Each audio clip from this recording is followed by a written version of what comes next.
जालना शहरात 8 दिवसांमध्ये state bank of इंडियाचे दुसरे एटीएम फोडून चोरट्यांनी पोलिसांसमोर आव्हान उभे केले आहे।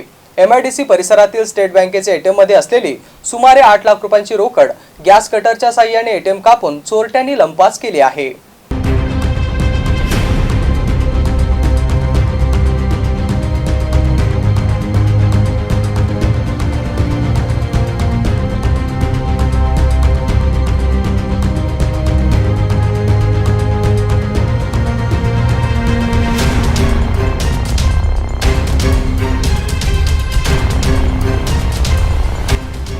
जालना शहरातील महावीर चौक परिसरातील स्टेट बँक ऑफ इंडियाचे एटीएम गॅस कटरने कापून त्यातील 24 लाख रुपयांची रोकड चोरट्यांनी लंपास केली होती। या घटनेला 8 दिवस उलटले नाहीत तो जालना शहरातील चंदनझिरा पोलीस ठाण्यापासून हाकेच्या अंतरावर असलेले स्टेट बँक ऑफ इंडियाचे एटीएम पुन्हा गॅस कटरने कापल्याची घटना घडली आहे।